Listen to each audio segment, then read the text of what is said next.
Bonjour à tous, ravi de vous retrouver, j'espère que vous allez bien. En ces périodes de fête, je vous ai imaginé une recette, une terrine de foie gras poêlé. Avant de commencer, comme d'habitude, je vous laisse découvrir les produits que j'ai sélectionnés dans le catalogue. Le chutney doux à la mangue patax est un mélange délicat de mangue et d'épices qui apporte à vos plats la petite touche culinaire indienne. Très répandu dans la cuisine espagnole et au Maroc pour sa saveur piquante et fumée, le piment concassé de chez Ducros Food Service apporte à vos plats du caractère, de la texture et du croquant. D'un rouge intense et lumineux, cette poudre de cacao extra brut de cacao barry est idéale pour enrober ou saupoudrer vos entremets. Récoltée à la surface de l'eau, la fleur de sel de Guérande IGP de chez Tradicel est constituée de cristaux fins et légers qui lui confèrent une texture fondante et un parfum délicat. Dénués de leur coque et de leur peau pour laisser rayonner leur couleur verte éclatante, les pistaches émondées des délices du palais possèdent un goût intense et délicat avec une texture adaptée à la cuisine et à la pâtisserie.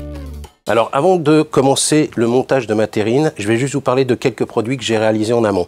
À savoir un petit coulis ou sirop de cacao, donc j'ai pris un sirop à 30 auquel j'ai additionné le cacao en poudre, le piment concassé et du sel. J'ai ici un chutney de mangue auquel je vais additionner de la graine de chia qui est un oléagineux naturel, ça va me permettre de donner un petit peu de texture à ce chutney.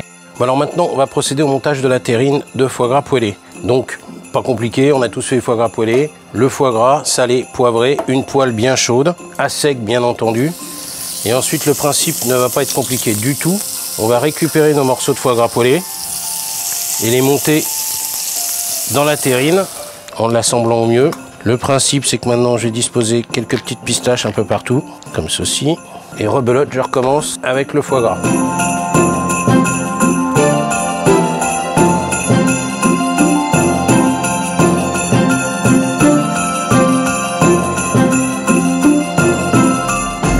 Maintenant, on va le mettre sous presse avec un poids et on va le débarrasser au frigo pendant au moins 3-4 heures. C'est vraiment un minimum. Vous pouvez la laisser une nuit au frigo, ce sera bien mieux.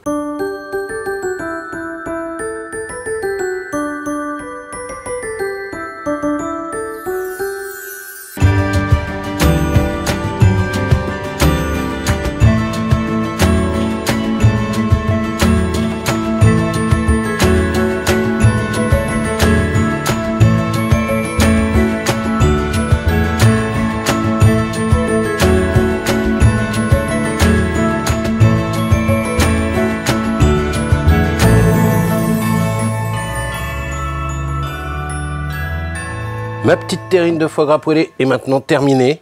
Je vous souhaite de très bonnes fêtes de fin d'année et on se retrouve l'année prochaine.